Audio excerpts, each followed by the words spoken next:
Alkohol ist in Europa die Volksdroge Nummer 1. Deutschland gilt im internationalen Vergleich als Hochkonsumland. Der Verzehr von Alkohol ab 15 Jahren liegt im Schnitt bei ca. 10,2 Liter reiner Alkohol pro Jahr pro Person. Aber warum Alkohol? Was macht Alkohol mit unserem Körper? Warum wird es getrunken und ab wann gilt der Verzehr von Alkohol als problematisch? Diese Fragen und mehr erläutere ich in diesem Video. Als Kritik auf ein Video des Kanal Y-Kollektivs über eine junge Frau, welche 30 Tage lang keinen Alkohol trinkt und die Art der Verherrlichung, wie der Verzehr von Alkohol dargestellt wird, mache ich dieses Video. Oben rechts ist das Video vom Y-Kollektiv einmal eingeblendet. Erstens. Was ist Alkohol? Trinkalkohol ist reines Ethanol, welches sowohl geschmacklos als auch farblos ist. Ethanol ist ein brennbarer Stoff und hat einen stechenden Geschmack. Außer in Getränken ist Alkohol auch in vielen Desinfektionsmitteln sowie Putz- und Lösungsmitteln enthalten. Nummer 2. Warum trinken Menschen Alkohol? Alkohol wird aus verschiedenen Gründen konsumiert. Zum einen wird er als Genussmittel in alkoholhaltigen Getränken getrunken, zum anderen hat Alkohol in geringer Dosis eine entspannende und angstlösende Wirkung. Alkohol wird ebenso verwendet, um mit Ängsten und negativen Gefühlen umzugehen. Der Gesellschaftsdruck, weil viele andere Menschen Alkohol konsumieren und man Angst vor dem Ausschluss aus einer Gruppe hat, kann ebenso Menschen zum Konsum verleiten. So unterschiedlich die Gründe für den Verzehr von Alkohol auch sind, das macht Alkohol mit deinem Körper. Drittens. Alkohol ist ein Nervengift. Der Alkohol wird über die Magenschleimhaut aufgenommen und verteilt sich so rasch im ganzen Körper. Das menschliche Gehirn ist besonders sensibel auf den Einfluss von Alkohol. Im Gehirn werden dann Botenstoffe blockiert, sodass Informationen nur noch gehemmt übertragen werden können. Die gehemmte Informationsübertragung verlangsamt unsere Wahrnehmung und das Reaktionsvermögen. Gleichzeitig werden Botenstoffe in unserem Gehirn ausgeschüttet, die unser Belohnungssystem im Gehirn aktiviert. Ein weitergehender Konsum verstärkt diesen Mechanismus, bis der Alkoholpegel im Körper eine derart hohe Menge erreicht, dass der Körper als Notfallmechanismus anfängt, sich zu übergeben, um aufgenommenen Alkohol wieder auszuschütten. Viertens. So wird Alkohol abgebaut. Den Großteil von aufgenommenem Alkohol wird durch den Körper zu Wasser und Kohlenstoffdioxid abgebaut. Ein geringer Teil wird ausgeatmet und über die Haut ausgeschieden. 90% des Alkohols wird in der Leber abgebaut. Die Grundregel beim Alkoholabbau im Blut liegt bei 0,1 Promille pro Stunde. Fünftens. Wovon hängt es ab, wie schnell wir betrunken werden?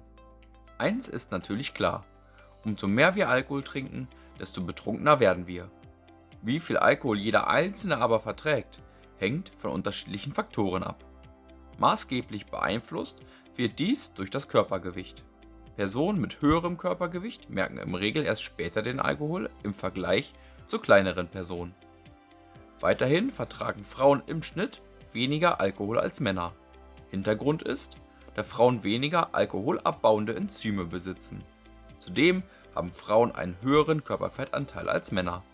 Bei der Verteilung von Alkohol im Körper wird der Großteil nicht ins Fettgewebe verteilt, sodass sich der Alkohol im weiblichen Körper schneller verteilt. Wird der Alkohol auf einen leeren Magen getrunken, gelangt er schneller ins Blut. Der Effekt von Alkohol wird so schneller bemerkt. Ist der Magen gefüllt, wird der Alkohol etwas langsamer aufgenommen. Die Alkoholmenge wird dadurch aber nicht weniger, die Verteilung und Aufnahmedauer einfach nur länger. Ferner ist die Gewöhnung an den Alkoholkonsum ein weiterer Faktor. Wer regelmäßig viel Alkohol trinkt, gewöhnt sich an den Alkohol und muss von Mal zu Mal die Menge steigern. Sechstens. Was passiert, wenn wir keinen Alkohol trinken? Der bewusste Verzicht auf Alkohol tut unserem Körper etwas Gutes.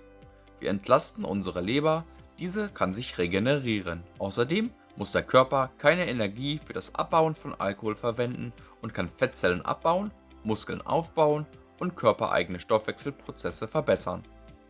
Siebtens. Bier, Wein oder Schnaps. Was macht schneller betrunken? Bei der Frage, welche Getränke am schnellsten betrunken machen, kommt es entgegen dem subjektiven Eindruck vieler tatsächlich nur auf die enthaltene reine Alkoholmenge an. Harter Alkohol, wie Schnaps häufig bezeichnet wird, kann daher genauso schnell betrunken machen wie Bier. Da Personen in der Regel eine Flasche Bier aufgrund der aufzunehmenden Flüssigkeitsmenge langsamer trinken als ein Pintchen Schnaps, wirkt es häufig so, als würde harter Schnaps schneller betrunken machen. Weniger Schnaps wirkt daher wie eine größere Menge Wein oder eine noch größere Menge Bier. 8. Ab wann ist der Verzehr von Alkohol eine Sucht? Die Weltgesundheitsorganisation hat Kriterien aufgestellt, anhand derer eine Alkoholabhängigkeit festgestellt wird. Das sind: Dein Verlangen nach Alkohol ist sehr stark, du kannst Menge sowie Beginn und Ende des Alkoholkonsums nicht mehr kontrollieren, du legst heimlich Vorräte an und organisierst deinen Tag so, dass du trinken kannst, körperliche Symptome wie Übelkeit und Erbrechen treten regelmäßig ein, psychische Symptome wie innere Unruhe und Angst treten auf, wenn der Pegel fällt, du trinkst weiter Alkohol, obwohl soziale Folgen auftreten wie Jobverlust und Streit mit der Familie über den Alkoholkonsum. Für den Fall, dass du einer der oben genannten Fragen mit Ja beantworten kannst, habe ich dir mehrere Hilfsangebote in die Videobeschreibung eingefügt. Medizinisch gesehen ist Alkohol eine Droge und für den Körper ungesund. Jede alkoholtrinkende Person sollte sich dies bewusst sein. Gleichwohl gilt Alkohol auch als Genussmittel und kann bei unproblematischem Konsum in geringen Mengen entspannend wirken. Aufklärungsarbeit bleibt eine wichtige Aufgabe, damit sich jede berechtigte Person den Risiken bewusst dafür oder dagegen entscheiden kann. Das Trinken von Alkohol, insbesondere nach dem Sport, sollte unbedingt vermieden werden. Warum dies gerade nach dem Sport so wichtig ist und welche weiteren Fehler du nach dem Sport unbedingt vermeiden solltest, erkläre ich dir in dem hier links eingeblendeten Video. Auf der rechten Seite findest du ein weiteres interessantes Video. Über ein Abo freue ich mich sehr. Körperglück. Finde dein Körperglück.